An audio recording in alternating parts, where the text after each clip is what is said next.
Masallar şehri Prag'dayız. Buraya geldiğinizde ekstra bir bilgi olmuş oldu. Birlik, beraberliği, bu böyle bir anlatamadım. Yalnız bu yol nereye çıkıyor onu da bilmiyoruz. Bu tarafa doğru gelirken temas etmiştim. Şimdi bu taraftan buraya gelirken temas edeceğim. Duble şans.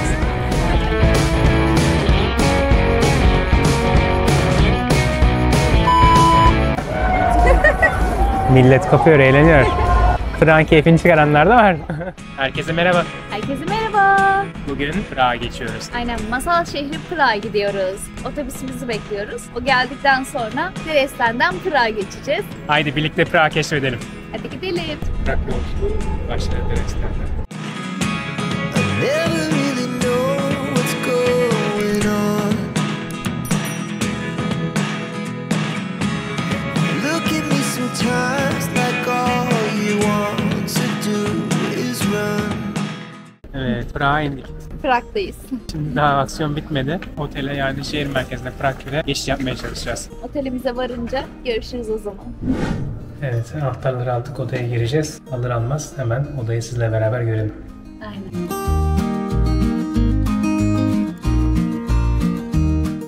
Evet, girer girmez böyle bir salon, köşe takımımız var, bir ısıtıcımız var, televizyon, sıcak su ısıtabiliyoruz burada, banyosu. Yine bir dolabımız var, bir de bir yatağımız var.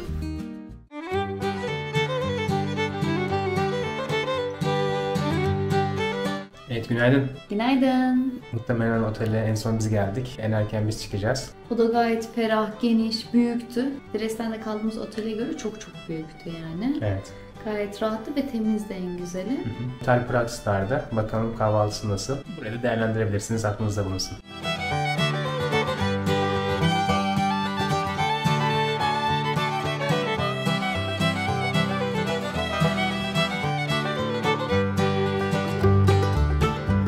Evet, kahvaltıya geldik. Dün akşam da geç geldiğimiz için otel odasına geçip yatıp dinlendik. O yüzden şu an açız. Evet, ben şöyle bir tabak yaptım. Patates, tavuk, peynir, yumurta, biraz mısır. Yalnız pastalar çok hoşuma gitti. Hatta direkt pastayla başladım. Tabii olmazsa olmaz espresso long. Bak, benim tabağı C vitamini olması için birer çeşit ekmek. Hanımım.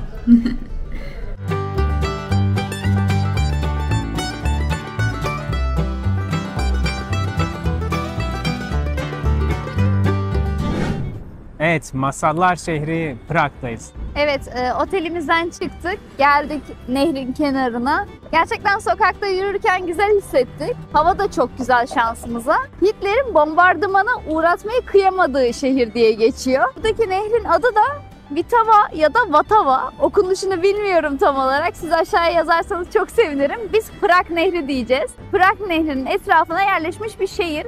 Tarihi yapı olarak da 1100 yıllık şehir olarak geçiyor Prag. Biz de bu tarihi tatmak istedik ve Prag'a geldik. Şimdi ilk rotamız neresi? İlk rotamız dans eden ev olacak. Hız kesmeden devam edelim. Gerçekten güzel yerleri göreceğiz. Bizi izlemeye devam edin. Avrupa'nın en iyi korunmuş şehirlerinden biri olan Prag'dayız. 1000 yılı aşkın süreden gelen tarihi eserlerde de gotik mimariyi kullanmış. Biz ilk önce postmodern mimariye sahip olan Prag'ın ünlü yapılarını ziyaret edeceğiz. İlk rotamız dans eden ev. Prag Nehri'nin kenarına yapılan bu yapı 1996 yılında tamamlanmış. Binanın tasarımı 1930'lu yıllarda filmlerinde dans partneri olan çift Fred Astaire ve Ginger Rogers'tan esinlenerek yapılmış ve bundan dolayı da bu yapıya dans eden ev ismi verilmiş. Biz de bu çiftten çok etkilendik, bir pozla biz verdik. Buradan da şehrin sokaklarında yürümeye devam ediyoruz. Bir şehri keşfetmenin en iyi yolu sokaklarında kaybolmakmış. Biz de bunu deneyimlemek için sokaklarında yürümeye devam ediyoruz. Burada insanlar sporu yaşam felsefesi haline getirmişler. Mutlaka insana bisiklet binenler oluyor. Yürüyüş yapanlar oluyor sürekli. Her yer tarihi doku. Her türlü her yerde sporunu yapıyorlar. Diğer postmodern yapı olan Franz Kafka'nın heykeline doğru gidiyoruz. O zaman bizi izlemeye devam edin. Evet, Prag'ın ünlü edebiyatçısı Franz Kafka büstlerinin oraya geldik. 2014 yılında David Kearney tarafından yapılmış bir eser. Sen arkaya, sağa, sola her tarafa da QR kodlarını koymuşlar. Muhtemelen bundan farklı eserleri de var. Ama tabii bu bir hayli görkemli. Tam 42 tane paslanmaz çelikten oluşuyor. Şimdi bunun özelliği sürekli olarak dönüyor. Yani her bir katmanda bağımsız olarak hareket edebiliyor aslında. Tabii oldukça da popüler. İnsanlar burada bekliyor. Yani muhtemelen dönüş hareketini bekliyor. Güzel videolar, güzel fotoğraflar çekiliyor.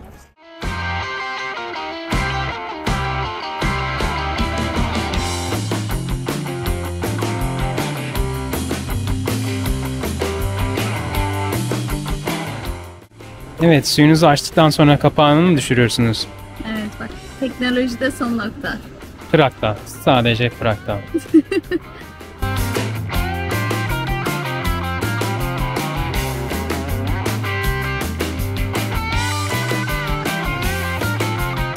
Evet, hopon turları için konuştuk. Fiyatları için de görsel aldık. İngilizcesi pek iyi değilmiş. Yine de anlaştık ama bir şekilde. Hoponu düşünmedik. Belki bot turu olabilirdi.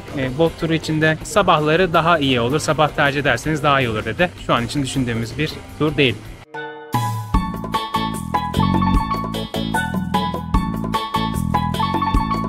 Evet, Prag'daki Barut Kulesi'nin oraya geldik. Burada görüyorsunuz. 15. yüzyılda yapılmış bu mimari. Gotik mimarisi kullanılarak yapılmış. Prag Kalesi'nin parçasını oluşturuyormuş. Yani giriş çıkışların kontrol edildiği noktaymış burası. Sonra 17. yüzyılda barut ve silahların depolanmasıyla adı Barut Kulesi olarak değiştirilmiş. Bu şekilde de görüyorsunuz. Buradan geçtikten sonra da Old Town Meydanı'na doğru gidiyorsunuz şehrin. Hadi gidelim, size de kuleyi gösterelim.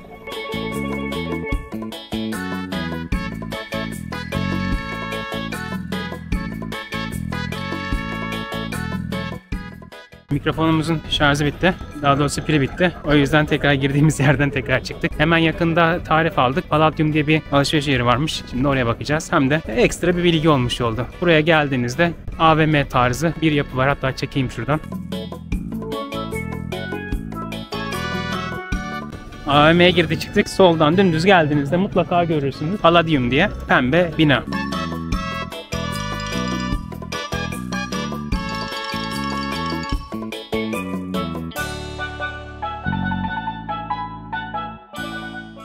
Evet, şu anda Prag'ın Old Town Meydanı'nın oradayız. Sol tarafımızda kaldı meydan, o tarafta. Arkamızda ise astronomik saat yer alıyor. Astronomik saat Prag'ın simgelerinden birisi. 1410 yılında Master Hanus'a yaptırılıyor ve dünyaca da ün kazanıyor. Saatin özelliklerinden dolayı matematikçiler, astrologlar, hatta büyücüler bile saati kullanmış açıkçası. Bir de saatin en önemli özelliklerinden birisi dünyadaki en eski 3. saat olması, çalışır durumda olan saatler arasında da en eski saat olması.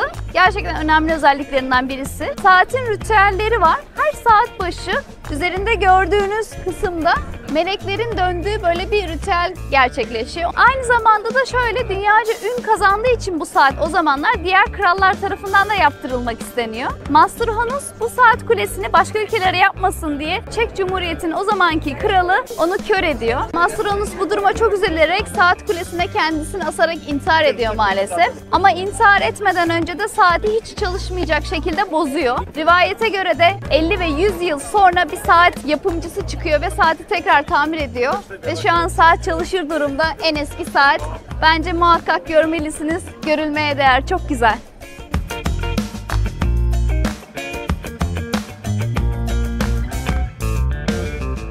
Hemen karşısındaki kafeye oturduk. Oturarak ve gölgede keyfini çıkartarak izleyeceğiz. Aynen, biraz dinlenelim. Daha kaleye çıkacağız. Bayağı yorulacağız orada. Manzaramız güzel ama.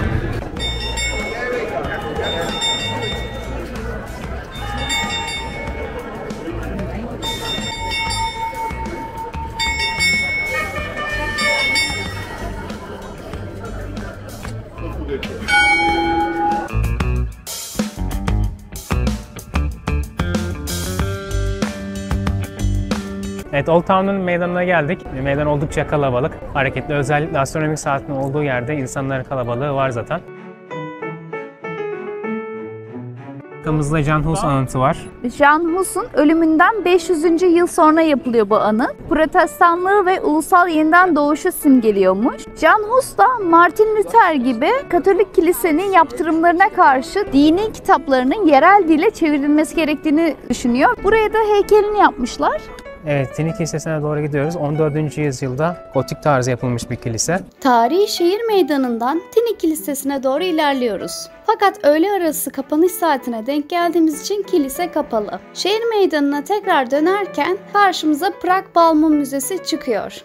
Burada da ilgilenenler varsa girebilirsiniz. Meydanda dinlenirken etraftaki tarihi yapıları keşfetmeyi ihmal etmiyoruz. Meydanda nostaljik at arabaları, heykeller, binalar, tarihten bir sahne gibi gerçekten. Bir zamanlar Albert Einstein'ın da bu şehirde yaşadığını biliyor muydunuz? En güzel zamanlarından biri de bu şehirde geçtiğini söylüyor. Prag şehri de ona hitaben plaketlerini asmış. Onlardan bir tanesi Eskişehir Meydanı'nda. Meydanın yapımına 1278 yılında başlanan en eski kilisesi Aziz Nikolos Kilisesi'ne doğru gidiyoruz. Bu kilise yıllar süren yapımı sonucunda birçok mimari tarzını benimsemiş. Dönem dönemde farklı Hristiyan mezheplerine ev sahipliği yapmış. Prag şehri bizi büyülemeye devam ediyor. Girdiğimiz her cadde, her sokak ya tarihi gizemli yapıları tanıklık ettiriyor ya da Prag Nehri'nin kıyısına muhteşem manzara sunuyor bize. Şehre aşık olmamak elde değil gerçekten. Buradan da Kral Karl tarafından yapılan Kar Köprüsü'ne doğru gidiyoruz. Diğer adıyla da Charles Köprüsü denmektedir. Bu köprü de Prag şehrinin simgesi haline gelmiş. Kar Köprüsü'nün oraya geldik. Önümde şu an Kar Köprüsü var. Arkamda da Kral Karl'ın heykeli var. 14. yüzyılda yapılıyor bu köprü. Defalarca yapılıp o dönemki köprünün yıkılması üzerine kral diyor ki öyle bir köprü olsun ki hiç yıkılmasın ve sapasağlam yüzyıllarca dayansın. Gerçekten 14. yüzyıldan bu zamana kadar dayanmış. Köprünün girişi de şahane girişi var ve sağlı sollu toplamda 30 tane büyük heykelleri görüyoruz. Heykeller müzede sergilenmek adına götürülmüş ve buraya orijinal değil replikaları yerleştirilmiş. Şimdi Kadir'le beraber köprüyü keşfedelim. Evet, Kar Köprüsü'ne biraz sonra basamaklarla beraber yukarıya çıkacağız. Köprüye geçiş yapmadan önce ilginç bir bilgiyi size paylaşmak istedik aslında. 1357'de 7. ayın 9'unda 5.31'de köprünün inşaatına başlanıyor. Özellikle seçilmiş gün, saat ve yıl aslında bunlar. Birbirini tekrar eden bir desen, bir patern oluşturduğu için bugün saat ve ay seçilmiş oluyor aslında. Hadi birlikte şimdi köprüyü gezelim.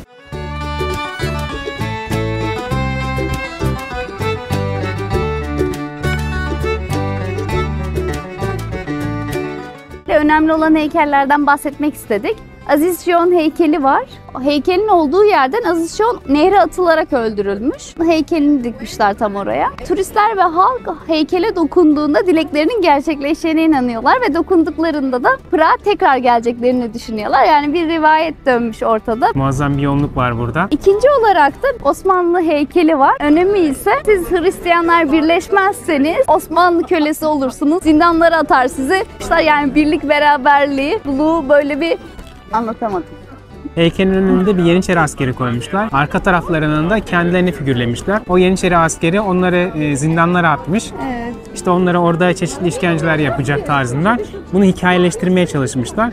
Böylelikle kendi aralarında birlik sağlanmasının önemini simgelemeye çalışmışlar. Osmanlılarla alakalı onun sembolize eden bir figürün olması, onun adını Türk heykeli ya da Osmanlı heykeli ya da Yeniçeri heykeli olarak adlandırılmasına sebep olmuş.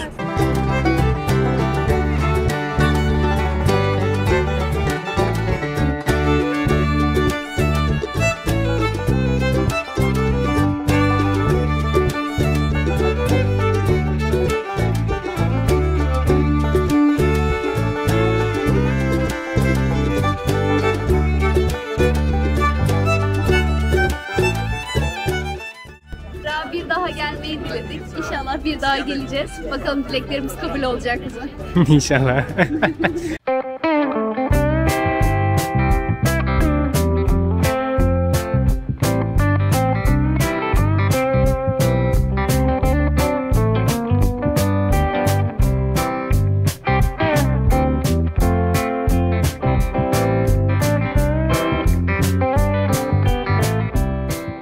Bir saat, 1,5 saate yakın bir dinlendik. Her yer çok kalabalıktı. Dış mekanlarda sıcaktı. O yüzden iç kapalı bir mekan aradık, klimalı. İlk önümüze gelen McDonald's vardı. Direkt oraya girdik. Prizli olan bir masaya oturup cihazları şarj ettik. Evet, bir de free Wi-Fi vardı. Wi-Fi bayağı hızlıydı. Hızlıydı kesinlikle. Evet, aklınızda olsun, köprüyü geçtikten sonra sol tarafta kalıyor. Biraz daha yukarı doğru yürüyünce burada bir katedral ve bir sütun var. Bu arkamızda gördüğünüz sütun veba sütunu olarak geçiyor. Yani internete öyle işaretlemişler. Bu Viyana'da da vardı. Burada da yapmışlar. Vebayı hani o zamanki zamanları anmak adına herhalde böyle bir anıt yapmak istemişler.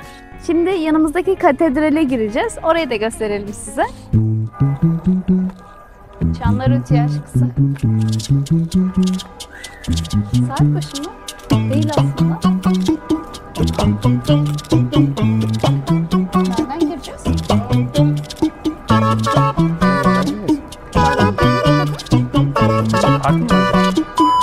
Konser varmış. Etkinlikle alakalı bilgi veren kişi sorduk. Etkinlik başladığı için kapatıldı dedi. Ben sadece Prag Operası'na bakmıştım. Var mı diye. Bugün şansa Prag Operası yoktu. Biz de bugün gelmiştik. Hemen vakit kaybetmeden kaleye gidelim. Her yerden ticket alabiliyoruz. 2 tane tıkladık. Daha sonra pay dedik. Kredi kartı. Bu iş güzel, işte böyle olduğunu seviyoruz. Böyle değil de. İşte bu. Evet, bir diğerki de geldi. Biletleri aldık. Hadi bakalım kale. Evet, tramvay ile Prag Kalesi'ne çıkıyoruz. Normalde yürüyerek de çıkılabiliyor ama çok uzun merdivenler var.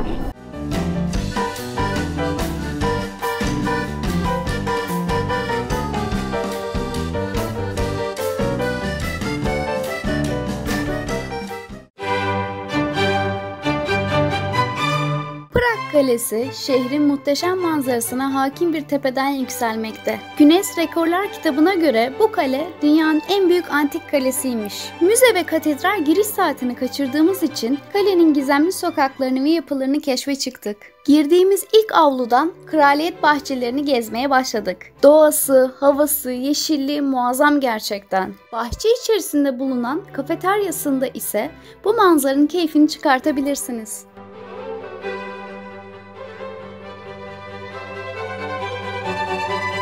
Saray kompleksinin ikinci avlusuna doğru girdiğinizde size bir tarihi çeşme karşılıyor. Avlu eşiğinden geçerken görkemli Aziz Vitus Katedrali'ni görüyorsunuz. 1344 yılında başlanan yapı 600 yıl tadilatı sürmüş sadece. Gerçekten ürkütücü şekilde devasa bir yapı olmasına karşın bir o kadar da muazzam işlemelere sahip.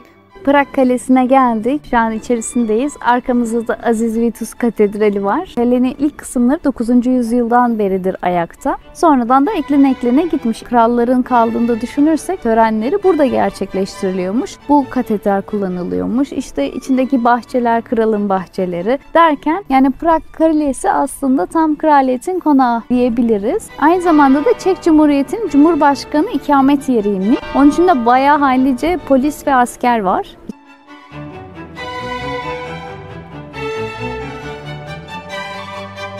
Kale içerisinde keşif yapmaya devam ederken hem gotik hem Rönesans hem de barok mimariye tanıklık ediyorsunuz. Ayrıca Prag şehrini panoramik açıdan görebileceğiniz bir terasta mevcut.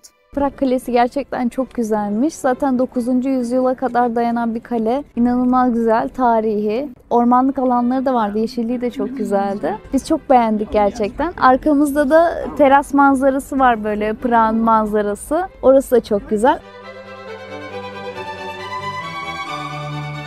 Prag Kalesi'nden yorgun adımlarımız ile tepeden aşağı doğru iniyoruz. İnerken karşılaştığımız çeşmeden su içmeyi de ihmal etmiyoruz. Hadi gün batımını kaçırmayalım. Nehrin kenarına doğru gidelim.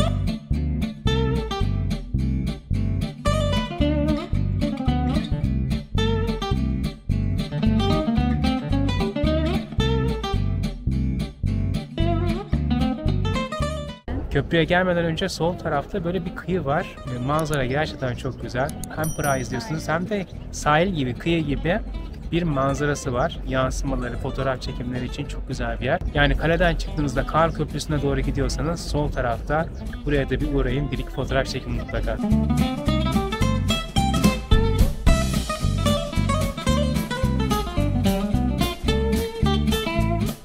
Dünyanın en dar sokağından geçeceğiz şimdi. Hem de yaya yolu olarak hem de trafik lambasıyla çalışan yoldan geçeceğiz. Gerçekten çok dar, bir kişinin sığabileceği darlıkta. Şimdi hadi gidelim. Yeşil ışık yandı. Hadi gidelim. Gerçekten çok dar. Şu kadar yani. Yalnız bu yol nereye çıkıyor onu da bilmiyoruz. Buradaki bir restoranta çıkıyormuş bu yol. Şimdi tekrar yukarı çıkacağız. Burada bir düğme var bu sefer. Orada yoktu. Burada düğmeye basınca evet tekrar Orada gri bir düğme vardı aşağı inerken. basılmıyordu. Ha, basılmıyordu. Hadi gidelim. Dediğin gibi buradaki düğme bozulmuş gibi. Evet, burada bir rehberden dinledik. Ben de bilmiyordum gerçekten. O kadar araştırma yapmama rağmen bunu duymamıştım. Köprü evet 14. yüzyılda yapılıyor ama ondan önceki köprü yıkılmıştı söylediğim gibi. Ondan kalan parça da bu önümüzdeki kısım. Kapı şeklinde zaten köprünün bir parçası. 12. yüzyılda yapılan köprünün son kalıntısı. Gerçekten inanılmaz güzel. Bunu da gösterelim istedik. Geçerken bir Türk kahvesine denk geldik. Oradaki rehberden duyduk. Onlara da şimdiden teşekkür ederiz. Bizleri izliyorsa onlar da selam olsun. Aynen.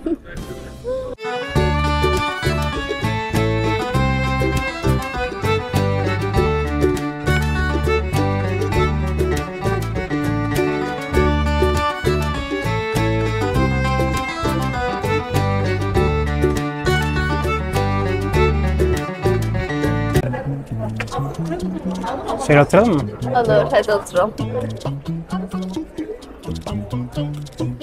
Ama içeri giriliyor herhalde burası. Ha, burası Kapıymış burası. Aa, burada gerçekten yaşıyorlar. Otel mi acaba burası? Evet, buranın yöresel tatlılarını da aldık. Tadına baktıktan sonra yorum yapmak istedik. Bence güzel, gayet güzel. Gayet Buraya geldiğinizde zaten herkes diyor, internete girince buranın yöresel tatlısından mutlaka yiyin. Aynen, kesinlikle yiyin. Pişiye benziyor ama pişi mesela hamur yağda kızarıyor. Bunu da böyle değişik bir İskender gibi ateşte pişiriyorlar. Közde böyle döndürüyorlar, kebap gibi. Aynen öyle. Gerçekten çok güzel, çok lezzetli, hafif. İçine de böyle meyveler falan koyuyorlar. Denemenizi tavsiye ederiz. Aynen.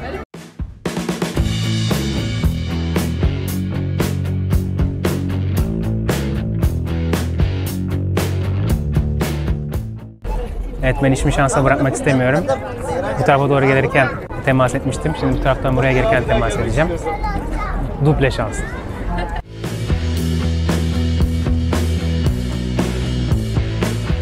Bak burayı boş bulamazsan bir kere daha dur. 3 olacak. Bu sefer duble bir şey olacak. Ya şimdi tam tersi falan olur yeter. Double şans değil. Fazla zorlamayalım şimdi. Yani bizi de öyle bir şanslar heykel üstümüze yıkılıver ha. Artık yani tamam anladık diye.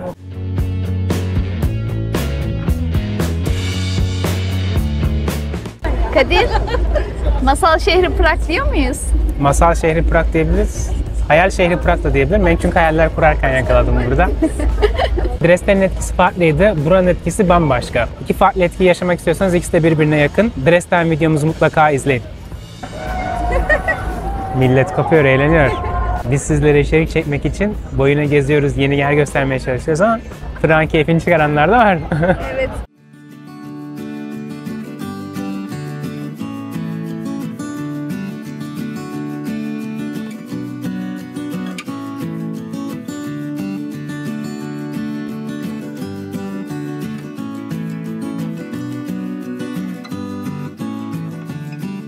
Prag turumuzu tamamlıyoruz. Aslında bu kapanışı yapmak istemiyoruz. Çünkü tamamlamak da istemiyoruz. Ama biliyorsunuz bundan sonra bu bir serimizin devamı. Buradan akşamleyin Berlin'e geçeceğiz. O yüzden Prag turumuzu tamamlıyoruz bu kısım içerisinde. Aynen. Şu anda Kar Köprüsü'nün üzerindeyiz. Eşsiz güzel bir manzara var gün batımında. Biz Prag şehrini çok sevdik. Kadir'in dediği gibi de masal şehri Prag, hatta hayal şehri Prag diyebiliriz. Prag gerçekten anlatıldığı kadar varmış. Viyana videosuna gelen beğeniler, yorumlar bizi çok motive etti. O yüzden abone olursanız, beğenirseniz, yorum atarsanız bunlar bizi motive ediyor. Yani sizler için daha fazla efor sarf ediyoruz aslında. Bu yüzden de bize abone olursanız çok mutlu oluruz. Bir sonraki videoda görüşmek üzere diyelim o zaman. Hadi bakalım. Hadi bakalım.